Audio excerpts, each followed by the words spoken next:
It makes me smile. Welcome to the Undrafted, Uncensored cast of Pod. Hosted by Nick Archuleta. Mosted by Colin Zanker. And last but certainly is least, Joseph Goodwin.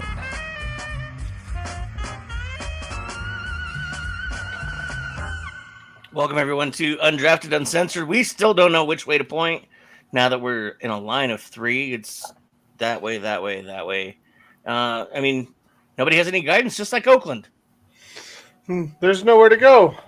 Too soon? No. I got my cell stuff on. I you applaud know. it. I didn't. No, you're realize, good. The Raiders have been gone for years. So I didn't realize which hat I grabbed. I just grabbed a hat because I had to go run out and do some running around. And right as I sat down and you started playing the song, I looked at it and I went, probably shouldn't have worn my Vegas hat. Yep.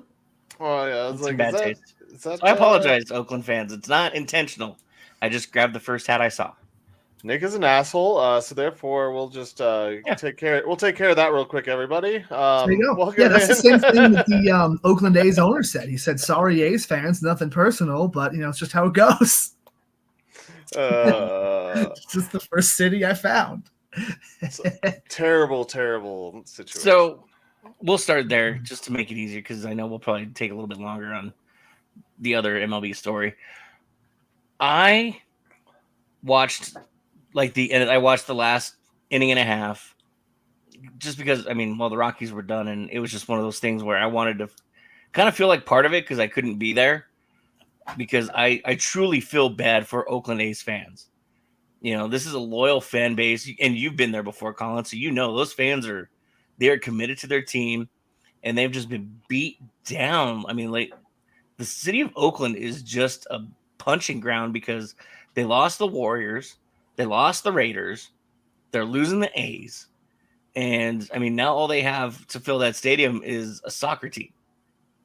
Ooh. And these fans didn't do anything to deserve that. This is a bunch of greedy mucky mucks that were lucky that the Padres owner ended up dying because he was the only one that was trying to stop this.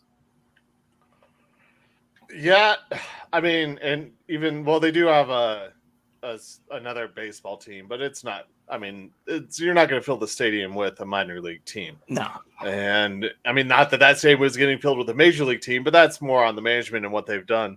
I've been out there multiple times and. Have friendship with some people out there, in the right field stands, and seeing Belfour come in to close the game and the rage, all the rage going on, all the fans, grabbing their hands. I remember the first time I saw that, I was like, is everyone in this stadium having a seizure? It's the middle of the day. There's the light. I know there's a light show, but yikes! All. The first time I was there, all 2,000 people were just such an angry Aussie. It was awesome though. It was great. It was cool, and I was like, okay, this is awesome. Everyone's doing it. So I jumped in, but yeah, losing it, and them taking. I heard one thing. People were like, "Oh, people are stealing the chairs that are bolted down," and the comment was. John Fisher didn't pay to bolt those down. Yeah. And then it's like we have 6 security guards chasing after 2 gentlemen with chairs. I'm like, really? That's what you're worried about? Yeah. You got 6 security guards. Chairs? Yeah. First of all, someone with 2 chairs. That's dangerous. Like, we're arming the security guards with chairs now? Yes. They were chasing them with chairs. Yes. They were chasing 2 guys. Yeah, they had chairs that they stole. And I don't know how much you've been through social media with some of the stuff. I follow a couple Ace fans. I follow a couple A's reporters. I just happen to stumble upon them, and one of them is kind of attractive. So we'll just leave that at that. Thank you, Jessica Kleinschmidt. We love you. Sure, yeah. But just watching some of the things that. This is a community loss. This is more than just a team moving. This is more than what happened with the Expos. This is ripping the heart out of a city that doesn't have a whole lot to hold on to in the first place. And mad respect to the grounds crew for standing there on the warning track as people were holding bottles and bags and taking them and filling them with dirt. Mad respect to that crew. Yeah. That was just class. That was a class act right there. And that just shows you how good of an organization, like outside of Fisher and all his cronies, how good of an organization it really is. Well, I think that's the baseball fan portion, because I don't know if you can say organizationally wise that it's a good organization, but that's the people who are there and who are working for the team that understand what a moment this is and what the moment means to the people who are there wanting to get some of that dirt and those memories. Part of the reason why I wish I was there, I'm going to put in some calls to see if I can get a little bit of that dirt, because I have some from Truist Park. I have some. Oh, nice. I have some from Dodger Stadium when I went, but I'll never get a chance to get it from the baseball portion of the Coliseum, and it's just a cool little memento thing that I have, and to keep as a little keepsake. So kind of like the little stupid things that we hang on to, and I just think it's that, like I said, it speaks more not to the organization, but it speaks to the people that were still working there with the team like that, to understand the moment in time and what everyone was going through, to let them do that. And it's just again, watching the game, I watched the post game coverage too, and I couldn't help but get choked up a little bit too. Like watching some of these fans. I mean, there's a little kid, probably about 10, 11, 12 years old, and he's crying because he understands the gravity of what's going on right now. And I mean, you're ruining generations of families that accepted you, embraced you, and held on to you through thick and thin, through Moneyball, through 3 consecutive World Series championships, through the Bash Brothers. And now here you are, you're just like, these people don't even matter. And I know it's all about the bottom dollar, and I'm just the owner. I want to be whatever lines my pockets is really what's more important. Bet your bottom dollar. You have to be a human too. Yeah, and like you said too, it's like they got their heart ripped out, but it's like they already had their heart ripped out a few years ago when the Raiders left, and then somebody reached in and found their other heart and ripped that shit out too. Like it makes you feel really bad. Like, we used to joke about how, we wouldn't wish that upon anybody except Raider fans. But now, like, man, I feel bad for, Raider and by extension A's fans now, because it's a lot of the same people. A lot of people just like sports. When you have a baseball team to root for in your city, you end up, rooting for them, unlike Denver. On the plus side, at least the A's aren't going to New York or Boston like most people do when they leave Oakland. Yeah. Hey-oh. Sorry, they have left to go out east plenty, haven't they? Yeah, sadly the trend is now go from Oakland to Vegas. Yeah. So, yeah. All right, NBA expansion into Oakland, and then move it in second team in Vegas. No, there's not going to be another Bay Area basketball team. I can guarantee you that much. Yeah. Have you talked to any the last couple of days? Talked to any of your friends from Oakland? I sent Will a message. I haven't followed up with him. This is one of those tough times where, you have to give some space. In my opinion, that's what I'm doing, is really give space. Yeah. I mean, it's a bad breakup for these guys. Oh yeah.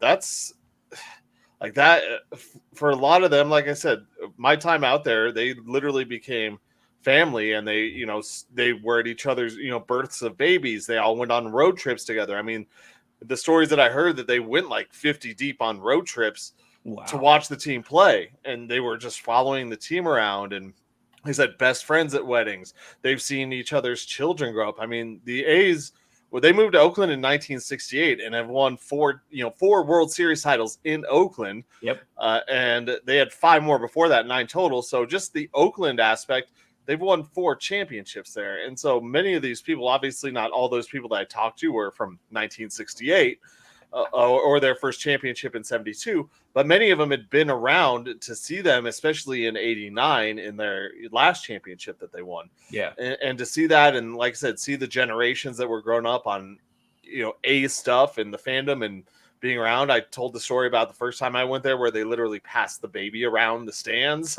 It's your turn with the baby, your turn with the baby, your turn with the baby. And that's what grew out of it. And those relationships, friendships, that'll last far longer than obviously this baseball team does, but you don't anticipate something like that happening with a storied franchise that is won. I mean, like I said, that's won so much, with 9 total championships, but 4 in the Oakland area, whether it was at Municipal or the Coliseum. Or no, Municipal was before. Excuse me. No, they were all at the Coliseum. Excuse me. They were all at the Coliseum. Municipal's in Kansas City. Yeah. Yeah. So where they were all like they just won everything there. They've won pennants, and you said the Bash brothers, the Ricky Hendersons going out east, and Giambi too. But there's a multitude of guys that have been there and have made a name, and we've seen some. We've honestly here in Colorado, we've seen a lot of fruits of the ineptitude of Oakland management here in Denver, because Cargo, Houston, yep, exactly. Like those were 2 key players for the Rockies in some great Rockies moments. So Giambi, it sucks. Walk off. Yeah. Golden Thong, He was here. I remember, I was going to say, didn't Giambi play here for a little bit? Yeah. He was here at the end. It's just, but that wasn't, that was Oakland's not screw up, but it wasn't directly from Oakland the way that we got Street and Cargo. Yeah. So it sucks, it really sucks. I wish they could have gone out making the playoffs. I would have loved to have seen them make the playoffs and everyone steal the seats in the very last game, and then no one have a place to sit in a playoff game. That'd be great. But I feel for them, I talked about it. I know we're going to go into the Rockies, but I talked about how that's a fan base that has a passion for the game that I don't see here in Colorado. No, and it's sad. One of those rare things too, because I mean, you've been around the country enough that there are certain areas where they like their baseball team, they appreciate their baseball team, but you can't talk baseball with them. Yeah, like you go to New York, you go to Boston, St. Louis, Philadelphia, St. Louis, Chicago. They talk baseball. You can sit there and you can have a conversation with a random person on the bus wearing a Cubs jersey and just talk baseball the whole bus ride to Wrigley Field. You go to Oakland, same thing. You can sit on the BART, and whatever A's fan, one of you two is going to at some point start talking the game. Yep. And it's a good conversation. It's a good, legitimate baseball conversation. And you don't get that everywhere. I mean, there's baseball fans, but like some of those fans are far and few between. Yeah, really making me want lemonade right now. This is not lemonade. It is blackberry bubbly. Ooh, pineapple juice. Oh, I like that little bit extra flavor to the buble. Yeah. Because Open for sponsorships, guys. Yeah. You know someone at any of those places. yeah. Fucking hit them up. Yeah, hashtag not a sponsor. Yeah. Yeah, so I mean it was I just wanted to start with that because I truly feel terrible for the city of Oakland and those Oakland A's fans that just had no choice in what was happening. They tried to do everything they could, and with the passing of the Padres owner, who was the only one that was trying to stop any of this from happening, nobody had a set of balls to stand in front of Fisher and say, no, this is stupid. Yeah, and that he's a bad owner. This is, I don't know if you guys saw the news broadcast, but the guy, I love the news broadcast where he ripped up his thing and went on his rant, and he's like, "Hey, I hope that everything falls through in Sacramento, and then Major League Baseball forces him out, and somehow they can find a way back." I mean, that is a pipe dream about his. I hope his dream comes true. Much like I hope that Sidney Crosby comes to the Avs. We know it's far-fetched. We know it's there's possibilities. It could happen. Chance of the A's going back to Oakland. Is it likely? No, not very likely. and it's Why just. you're But there's still a little bit of hope. It could possibly happen. You But never know. I love the fact that he when the guy went on his rant, the news anchor. Yes. I'm blanking on his name. I can't remember his name either, but it was beautiful. I will pull it up. that guy. But the news anchor who went up and ripped it up. But the way that he said, "Hey, I hope it fails miserably in Sacramento. I hope you can't get everything together, just like you BS Couldn't your way do it into here. saying that you tried here in Oakland." Yeah. And then Major League Baseball steps in and brings baseball back to Oakland. That would be talk about the ultimate comeback. Montfort wouldn't allow that. Right? He would find another way to find somewhere else for them to go. Montfort's just as much about the money as everybody else. He's a POS. Manfred? Doesn't belong in baseball, and he's destroying the game slowly but surely. You mean Manfred? Yeah, Rob Manfred. You said Montfort. Oh, sorry. I mean, either way, you're right, but I was pretty sure you meant the other guy. Yeah, I was like, I mean, Manfred, yes. not that everything you said was wrong, but I think it was the wrong context of what we were talking about. Yeah, it works both ways. Yes. Rob Manfred, yes. He's just a coward. He's not going to stand up to any owners. I mean, clearly he didn't this time. Is baseball talking about expansion like the NBA is? So we get the A's to change their name in Vegas, and then they get the expansion team and just call it the A's. That's worked out great for the Browns. Oh yeah, yeah. That's a classic organization you want to mimic. Yeah, that's perfect. It's gonna happen for Seattle. They're gonna get an expansion draft team. They're gonna call it the Sonics, but and we'll see. Maybe they end up getting a decent team, kind of the way the Golden Knights did. But when you fill your team with nothing but everyone's like ninth best player, it's gonna take you a little bit. Beal, Larry Beal. Okay. Or Bile. I think it's Beal, not Bile, but Beil. Yeah, Larry Beal, the news reporter for ABC in the Bay Area. That was phenomenal. Yeah, that was. I started watching it, and I was like, "This dude might get fired." I didn't see it. I thought they were gonna have to do. I thought they were gonna cut away. I thought they were gonna have to hit the dump button. Yeah, they'll just type up Larry Beal news report. I think we'll get. I don't think we can replay it on here. The whole thing. No, I think they'll cut it. They'll cut our video. Yeah. So, I mean, we love you, Oakland. We feel for you. We love you, Oakland. We love you, Oakland. We love you, Oakland. Hey, not you, John Fisher. There we go. Yeah, I like that. So moving on. I'm not even gonna. That's the exclamation point. That's one of their chants. I know. That's why I'm saying every time they score a run. That's great. Speaking of ending, we must say our goodbyes over the weekend to one Charlie Blackmon. Chuck Nasty is calling it a career after 14 years. Charlie Blackmon!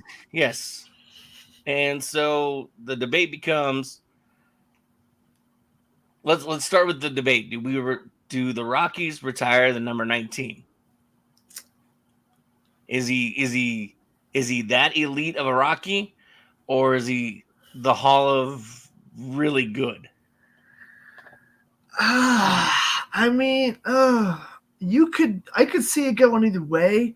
Like, it's not because I don't think it's because he's been amazing or anything. He kind of reminds me of like a Udonis Haslem type, who's just been here for so long and been a part of the team and leadership and that kind of thing. I wouldn't be against it if they did. How many numbers do they have retired? Is it just Helton 2 and Walker? Technically 3. Yeah. 3? Jackie Robinson. Oh, well, yeah. But that's every stadium. Yeah, that's everybody. Okay. But, yeah, so is it just Larry Walker and Todd Helton? Mm-hmm. Did I get those 2 right? Yep. Sports.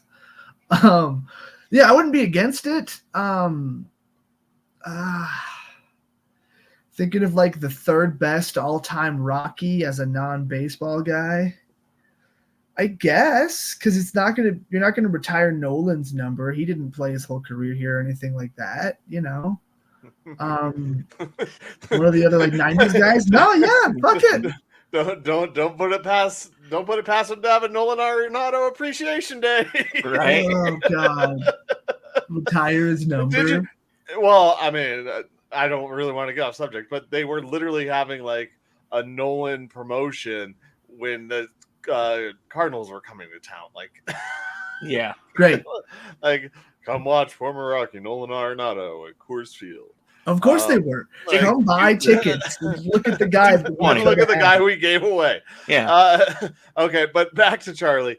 Yeah, you retire. It's a pretty easy decision because one, it was his whole career here. He was the face of the Rockies through a lot of different iterations of the team. His walk-up song is iconic. Yeah. You have to put the number in the outfield. Like you have to. It doesn't matter where these other numbers are going, but his belongs there in the outfield. It's just tonight. But yeah, maybe it's one of those that, I mean, after talking about the A's, Lord willing, in 50 years, we're able to look back and say, yeah, Charlie was a great player. He might not deserve to have had his number retired. We don't know it all. Kind of like you look at some of those Broncos numbers, you're like, did they really deserve that number to be retired, seeing what's happening now? But in the moment, what he meant to this team at this moment in time, yeah, he deserves this number up there for 14 years of service and leading the way through a lot of different things and being part of some of the best times the Rockies ever, that were ever, and some of the best games that were ever played at Coors Field. Or not best games, I guess. He was part of just some really damn good teams. And he's also through some bad ones, but he got an MVP vote 1 year, but he was won 2 batting titles, or no, I think 2 batting titles, 5 Gold Gloves, 4-time All-Star. He's received MVP votes twice, 2 Silver Sluggers. 2 Silver Sluggers. Yeah. So probably not a Hall of Famer, but deserves to have his number retired as a Rocky. 4-time All-Star, 2-time Silver Slugger, and a batting title. Yeah, I mean, he's not going to be a great, but he's a great here, and that's kind of what that is for. And I really, like I said, when I think about some of the other names that are retired in other sports, I mean, are around town, like, and it's hard to compare them all. But when you're sitting with the Rockies, like I said, you hope that in 50 years you look up and it's kind of like, who the hell was that guy? And someone could tell a story of, well, this is what Charlie Blackmon meant to this city and to this team. Is he kind of the equivalent of Ray Bork, maybe? Well, but Bork was a Hall of Famer. Yeah, but it was a season. Well, Bork is kind of the the Bork retirement. I mean, no, the Bork retirement was I think you're on the wrong path there, Nick. I feel like that's just because Bork was so great. It's kind of like the Jackie Robinson or Michael Jordan, 23. They were talking about retiring that number across the NBA. I think they kind of did, but if you had that number before, you could keep it. Like Draymond keeps 23, but I think that's kind of how I picture it. It's just the greatness of Ray Bork, and we got him for the year. We got the cup, and it was amazing, and that was what he needed. But I don't think the entire league would, but that's kind of how I took that one. What do you think, Colin? Think that's more accurate? No, because I like Bork. No, I just don't think. I think the whole Bork retirement is a whole sham, and like the only reason they wanted to do that was because they wanted to beat Boston to something. I think it was a total joke. This is a totally different thing. This is like years of service. Like Ray Bork, was part of helping to win a championship, but he also wasn't. He was a key piece, but he wasn't the key piece. Whereas for so many years, Charlie Blackmon was such a key player for the Rockies, and through thick and thin, he was here and he didn't leave. Whether or not it was an option, and the Rockies turned it down, whatever it was, he's still stayed here, and he calls Colorado home. So, he was the face of the franchise for that long. Anytime you're the face of the franchise for what you say. Basically 8 years, 10 years. Yeah, I mean, basically most of his career.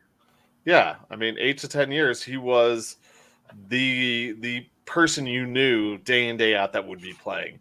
Because even through those things, we talked about the Nolan. We didn't mention Tulo, but there were guys who were in and out of the lineups. But every day you knew that you would hear the walk up. The outfield playing to start the game, and and by the third inning, sometimes the second inning, depending on if the humidor was turned on or not, you would hear that song again, and people would finally have their asses in the seats, and everyone would be screaming it. And so, like, it was just it's just an all-time thing. It has to be retired here. It doesn't matter if it's a Hall of Fame type of career.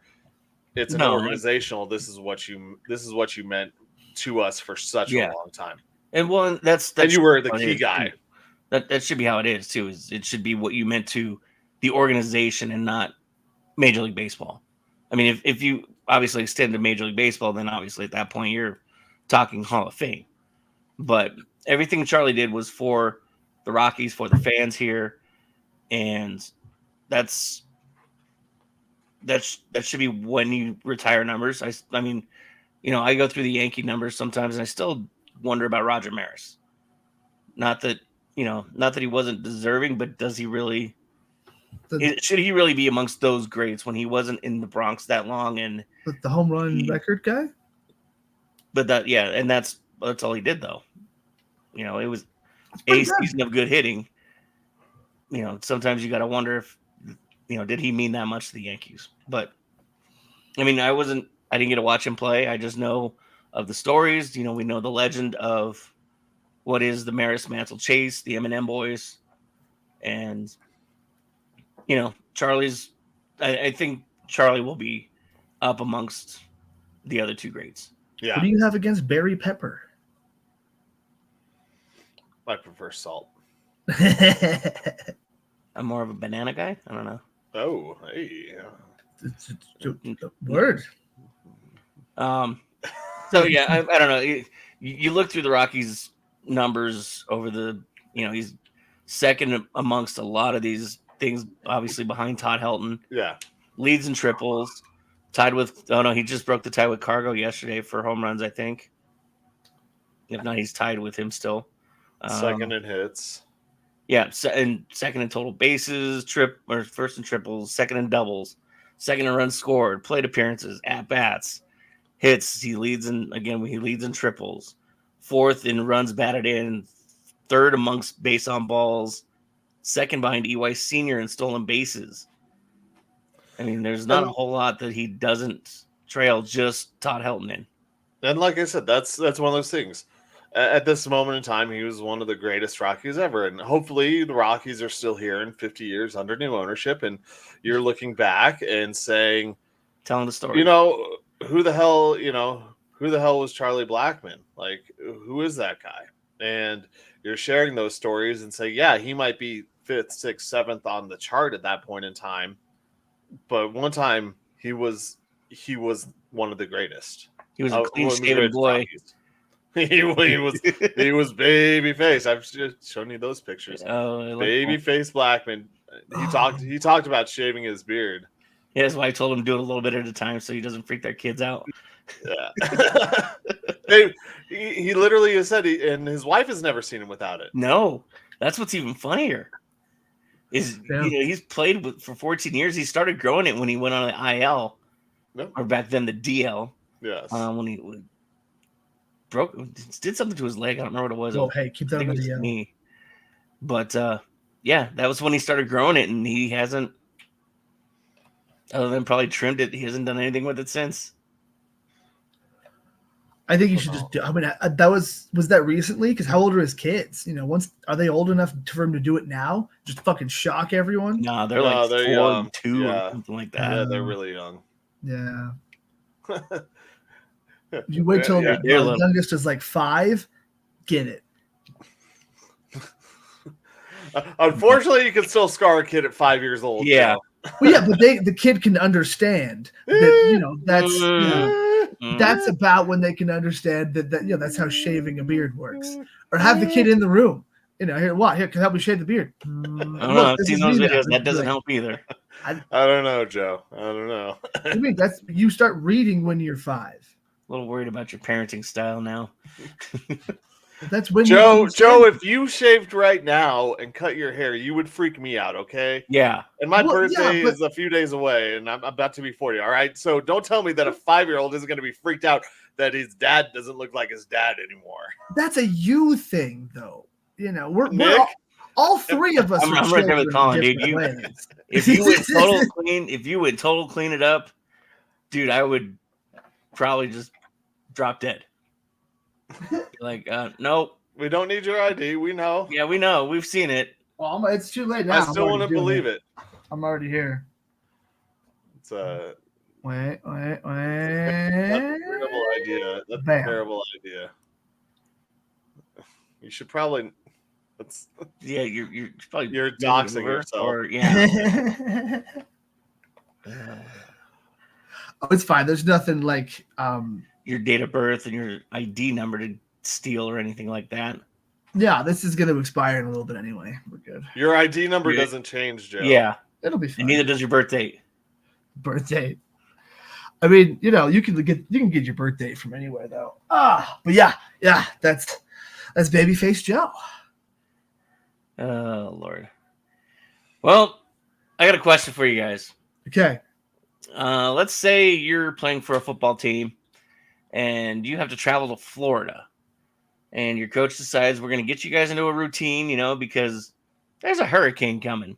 There's a hurricane. So we're going to get there a day early so we can beat the hurricane. But we're going to work through the hurricane and then we're going to go play football if the stadium's still there. What is the biggest excitement of your life at that point? Do you want to go outside for a little bit and take in the hurricane? I mean, I'm a weather nerd, so I'm a little curious. I'm not worried about my football workout right now. I want to go I want to watch the hurricane. I want to see the palm trees actually bending over and waves crashing against buildings, and I don't know. I think I'd be more worried about wanting to have fun with a hurricane than I would if it was nice and sunny and going to the beach. Well, first of all, Nick, if waves are crashing against the buildings, you're not going out, okay? Hey, if the Weather Channel can do it, I can too. The Weather Channel's not going out. They're not going out if the waves are crashing against buildings, okay? They're going out while it's storming and, palm trees are swaying, okay? My uncle, what's up, Uncle Jimmy? Shout out. When he lives in North Carolina, but when the hurricanes go, he would go out there with his surfboard and catch the waves before it got too close, because some of the best waves you can surf. I'm the same way that I would go out and check it out to a certain point. I don't know how long that point would be until the pucker factor got too much for me to leave, but I would definitely get to a point of a pucker factor hanging out and seeing what would happen. I don't know if the lightning strike would necessarily scare me right away.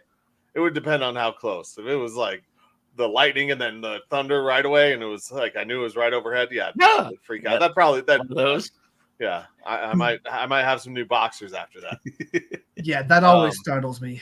That happens around here, because sometimes you're just that close to the lightning. That's how it goes. Yeah. Oh, fuck.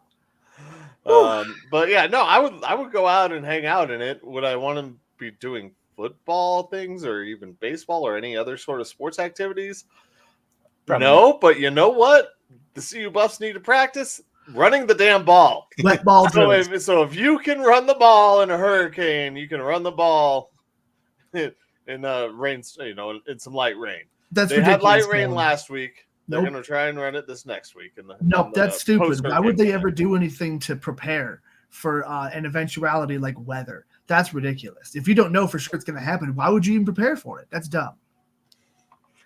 Terrible idea. That was my favorite part of that press conference. No, why would we prepare for something that we're not sure is going to happen? You mean contingencies, like preparations, like normal game planning? What? Yes, of course you do. You prepare in case it's going to rain. If the forecast says baby rain. Rain?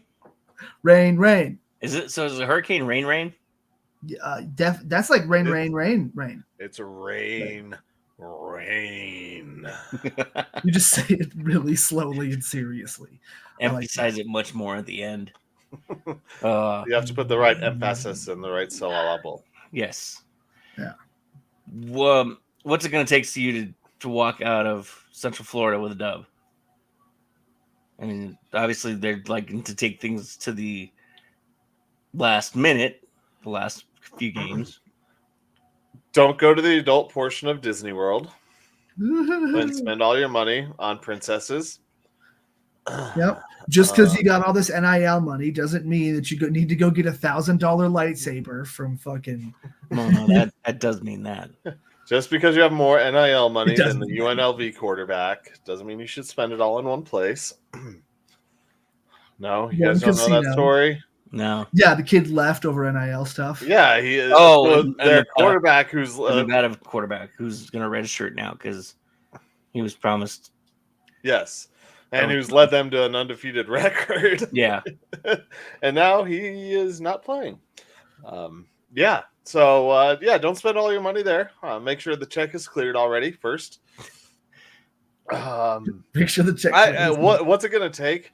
This, besides the road trip to TCU last year, this team has not shown an ability to play on the road. So they're going to have to show some restraint, some discipline, and be there for football. So, yeah, is it going to be tough with all that stuff going on? Yeah, but also they're in Central Florida. They're in Orlando. So they're still 2 hours away from the beach. They're, hour and a half. So they still got a ways to go. Not that there aren't distractions in Orlando. I think they need to realize that they're there for football and take the win again from CSU, take that victory and know that they have to build upon it because they haven't done anything this year. In all actuality, they've done less this year than they did last year as it stands because they lost to Nebraska. And I know, I know there's more expectations this year and there were very few expectations last year, at least from the national media, but they haven't done anything yet. And they have to realize that because sorry, Nick, CSU is not moving the meter on how good this team is or could be. Sadly. So they have to build on that momentum and see if they can get something going in the right directions heading into, they have a lot of tough games coming up. And if you start losing games like this because you're focused on the next week, much like I felt like the Oregon game last year, how Shedeur was focused on playing Caleb Williams the next week. Yeah. You're in trouble as a team. Yeah, now Bo Nix is showing what he did to Shedeur in the NFL. Central Florida is not a bad team too. Like they're nothing to shake a stick at. And they've been shaking some sticks, let me tell you.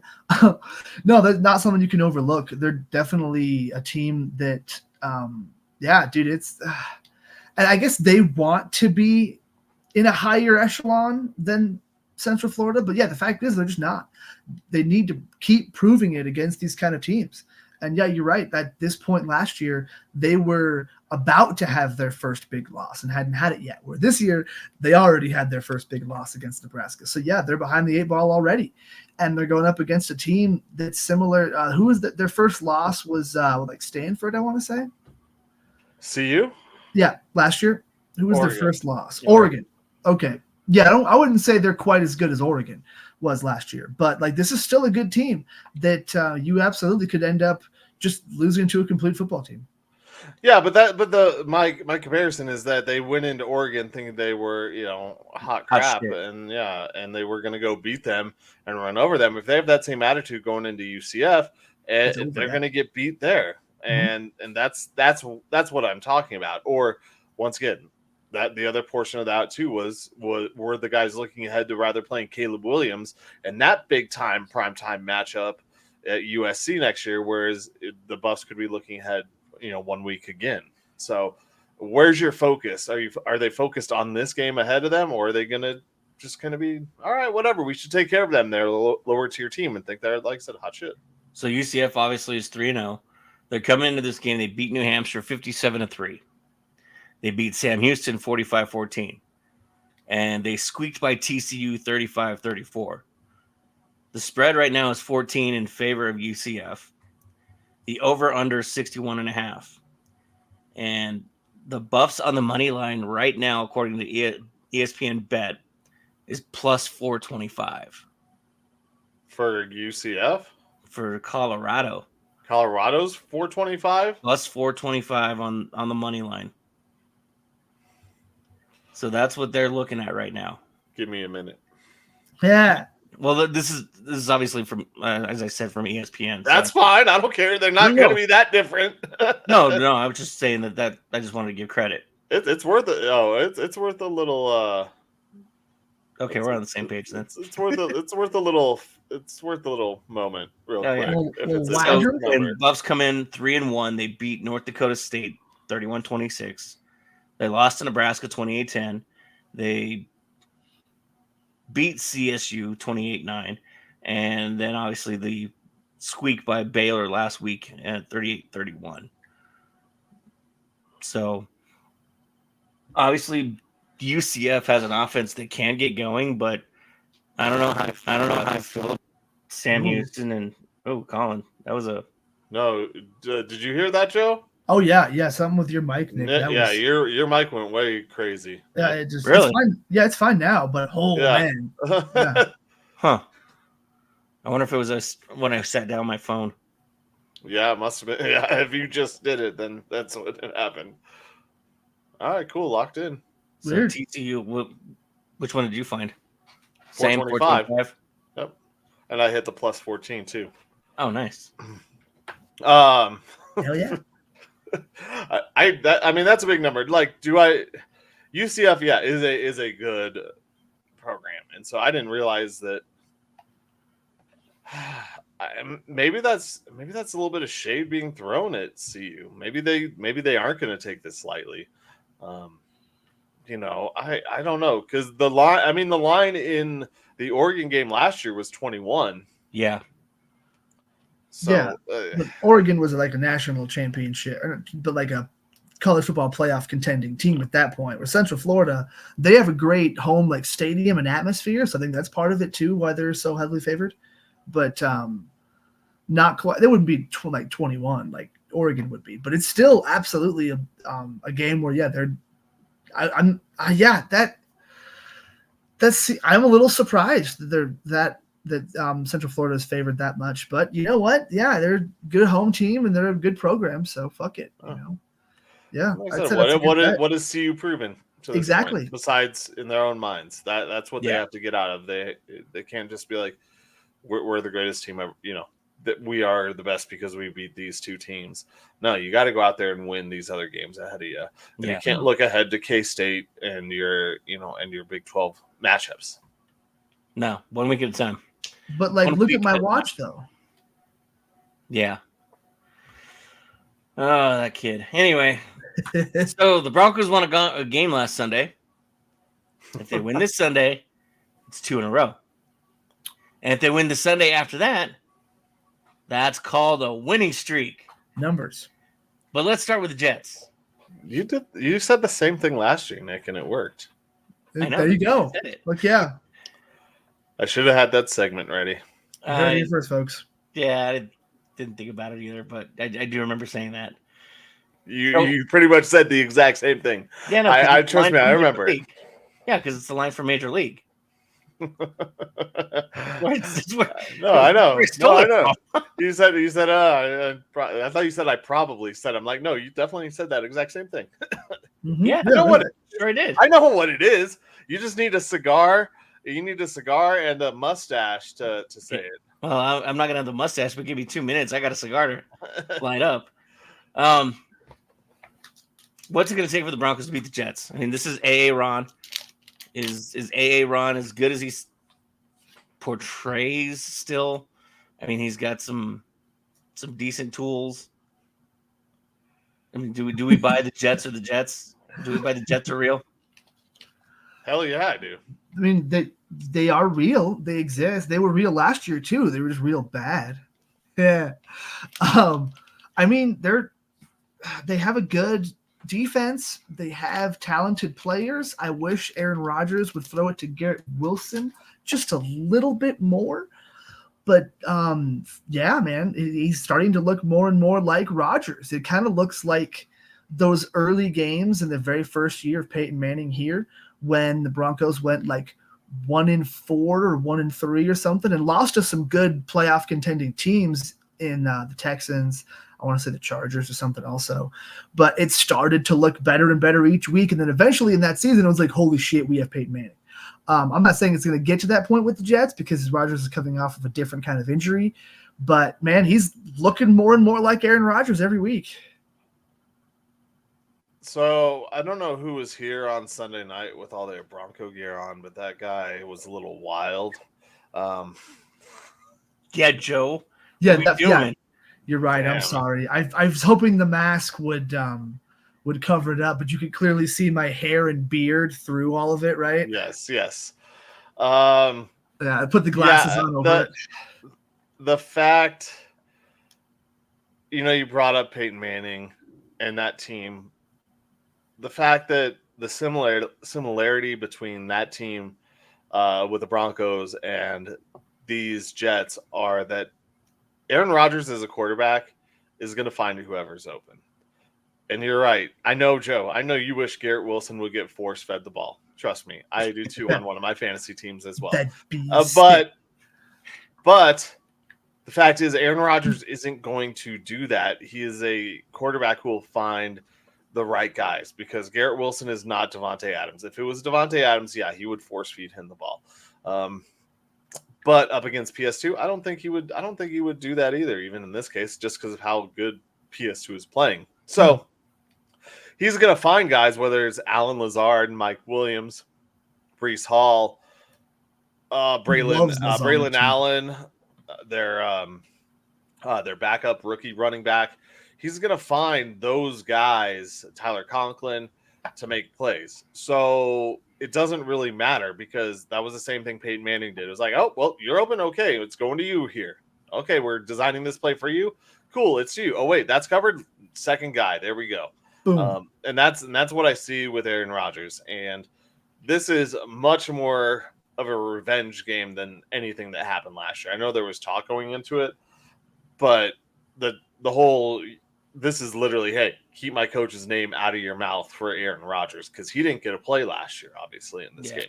So he is going to put it on the Broncos any way possible. And that means that I think he's going to play smarter football. And just I don't know who's going to be open or what the guy is going to be or what the recipe is going to be, but I'm afraid for the Broncos this weekend that this is going to be a pretty significant beatdown, just because Aaron Rodgers he's not going to try and force it. He's going to just find a way to pummel this team, and the Broncos defense can stand up like it did last week.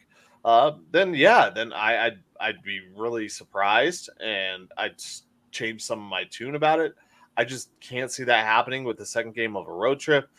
And Breece Hall's history against the Broncos, you can't ignore how good he plays against the Broncos, even if it's just for, 3 rushes and 120 yards or whatever the hell it was before his ACL here. Yeah, but Nick and I aren't going to be in the stands this time, so it should be fine. Thank you, everybody, for tuning in, by the way, on whatever platform you're watching us. Make sure to share, like, comment, get involved. We got abilities for you to talk to us over here. So thanks for everybody for tuning in. And by the way, don't forget the Broncos are now missing Alex Singleton too. So that's going to affect the run game significantly because somebody's going to have to step up and fill his shoes. Because I'm not going to lie, my man's playing with a torn ACL through an entire football game. There it is again. Yep. That was weird. Yeah. But yeah, no, he pulled a John Elway. He played most of the game. Like it's not totally for sure that he tore it in the first quarter, but it appears that he tore it in the first quarter. And then the rest of the game, he looks off. And it's kind of awesome. We had a John Elway moment at linebacker, but also now, fuck. It's, Broncos signed 2 guys off the streets. Zach Cunningham and Quan Alexander, I believe, are the 2. Nice. And, I was about to say it, but you got it. And then Sternad is the one who's stepping in this week to play. And then Drew Sanders is still hurt, right? I don't think Sanders has been in the conversation yet. Yeah, I don't think I've even heard his name. So yeah, all I've heard is Justin Sternad is the guy who's supposed to step in. Who, I heard this stat. He's had 5 tackles in 16 games or 17 games the last 2 seasons. Fuck yeah. So he's got to basically match his last 2 seasons worth of production in this game and not get smoked. And that's why I brought up Tyler Conklin also, because you're missing your middle linebacker. Tight end for the Jets is Broncos have struggled for a long time against that position. And so if Rodgers is smart, this is like, heck, I might just say put down like a 2 or 3 touchdown bet on Conklin, because that could really be where they find their money, or it's a running game. Like I would do the 1 for sure, the 2 or 3, man, you never know. But it's like you put $10 on something that's plus 2,000. That's a good point. You never know. But and Rodgers has developed into more of a tight end guy over his career too. Early on, the Packers didn't have shit at tight end, and they'd have some guys he wouldn't really throw it to him much. And then it was really, I remember Tanyan that really kind of got him to start throwing it to the tight end more, because a lot of the time it was just blocking guys. Like Mercedes Lewis was there forever. Well, Jimmy Graham went up there too. To the Packers? Mm-hmm. Yeah. Yep. Yeah, Jimmy Graham. That's when he first started kind of utilizing the tight end receiving a little bit more, and then Tanyan came right after. But yeah, JL Skinner's going to be out too. Skinner, are you frozen, Joe? Yep. Yeah. Frozen. I was like, he's either trying to look if I'm actually saying the truth about Graham being a Packer, or like I thought you were looking intently at me for a moment. Man, what is going on? Nick's microphone is. I mean, you're okay, dude. I don't know what happened because I haven't touched it. It happened. It just happened twice, and then you were frozen, staring at the screen like I was an idiot. I'm like, no, that's awesome. I love. No, yeah, I got the swirls that it was. I think it's my laptop in general. I need to clean it up and get rid of a lot of stuff. That was kind of the start of Aaron Rodgers utilizing the tight end. A lot more was having Jimmy Graham and a reliable receiver at that position. Not that he, like I said, didn't before, but it was one of those things like, okay, we can use this position to win games now. And then it really flourished with Tanyan. And I think Tanyan had like an 8 or 10 touchdown season with him. Yeah, he played well. Like I remember that he had like Andrew Corliss, just a bunch of guys that were like, yeah, he can get a couple of catches, do some blocking and stuff. Then maybe he'd have like a big touchdown game. But it was Jimmy Graham, Robert Tanyan, those kind of guys. And then now, that's just kind of been his MO. He likes throwing because it's a big, easy target. What's not to like? Conklin was kind of wasted the past few years with Zach Wilson just kind of not knowing what to do. And, who's going to teach him? Nathaniel Hackett? Everything was wasted in New Jersey. Yeah. You're right. Sorry. New Jersey, York the last few years. Yeah, New York. So we're at that time. So predictions Sunday, 11 a.m. Broncos, Jets in New Jersey. Colin? Well, it didn't work last time, so we'll see if it works this time. It's going to work. 34.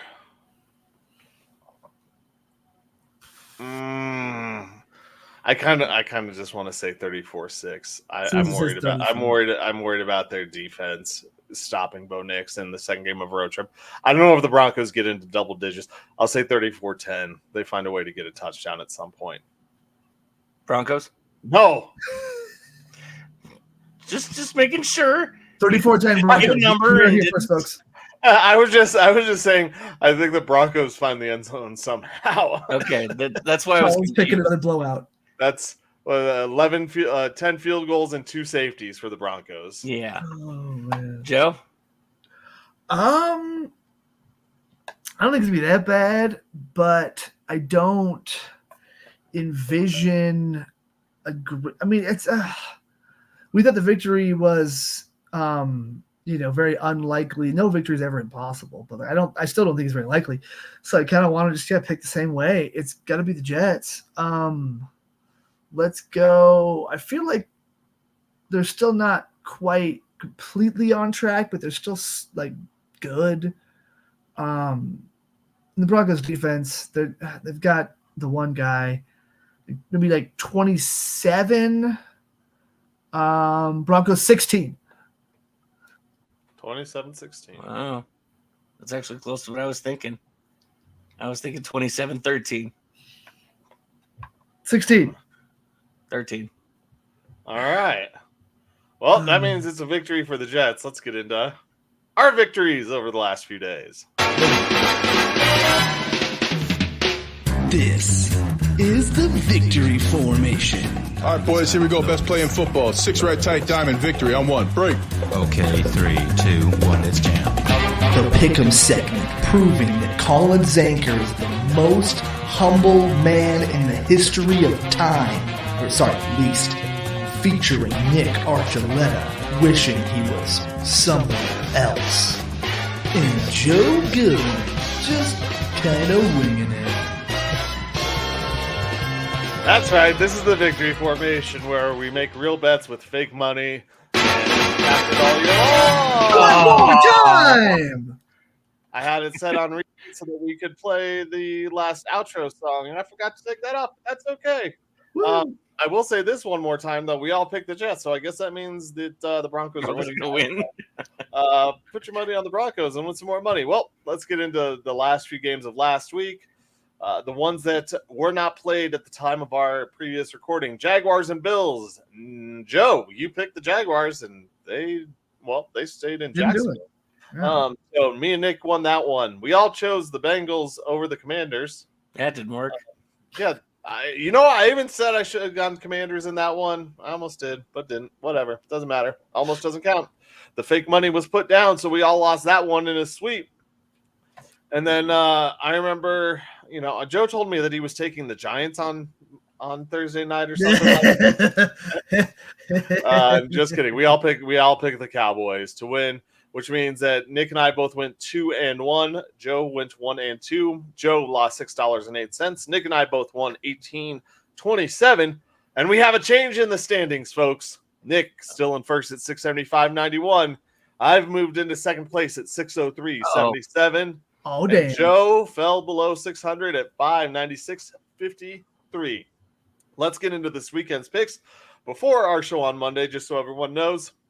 Picking games through the weekend, or on Sunday, picking games up through Sunday Night Football this weekend, and then we'll have our show on Sunday where we will pick the rest of the games up until our next show, whether it's Friday or Saturday of this next week. But that is how it's going. So we're going to start off with one of the best games in baseball that could have a lot of implications on Sunday. There's no Sunday Night Baseball, but there is Royals versus Braves on Sunday afternoon. Both teams trying to get in the playoffs. Nick, now Nick didn't know which game it was. He actually couldn't do any research on pitcher, so he's going to take 5 minutes to decide who's throwing and if it matters. Pick Kansas City. He's picking KC. Okay. Oh. Okay.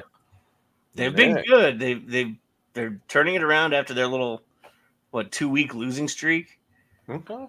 I remember how weak. I remember how weak the Central was. It is weak. How bad they are. The Central is weak. All right, cool. How did the Brewers and the Guardians clinch in early August? Oh, that's right, because the rest of the teams suck. Guardians didn't clinch until it was just like a week ago. It was intended to be. So get your facts straight. Yeah, shut off.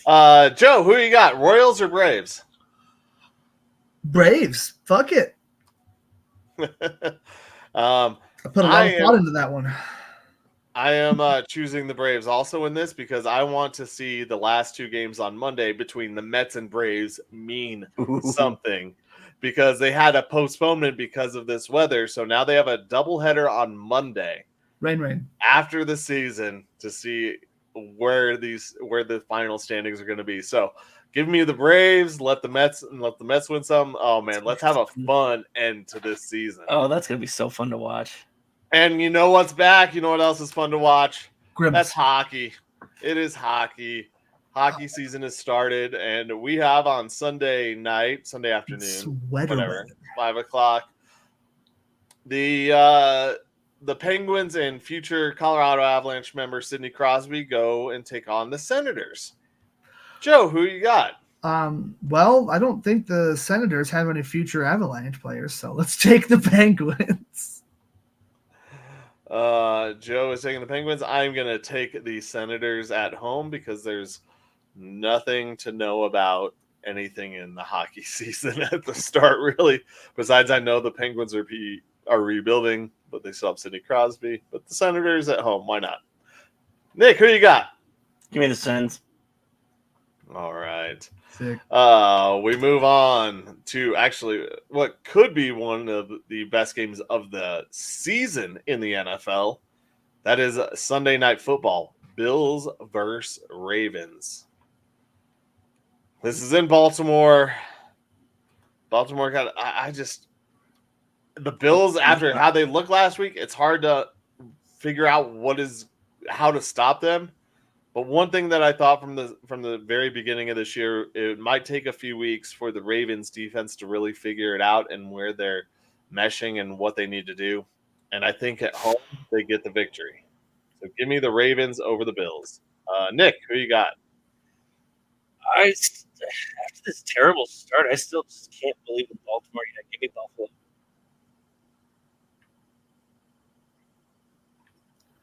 Who are you taking? Sorry, your mic got really quiet. No. Who are you taking? I couldn't hear you. Yeah, I think it's because weird. you leaned back also. I couldn't tell. Oh, no, I was looking at the schedule. I said I still can't believe in Baltimore after this bad start, so give me Buffalo. Joe, who you got? Both of those sentiments are hard to disagree with. I just feel like somehow Buffalo has it together, but this might be the game where Baltimore finally gets a win over a big team and starts to kind of get on.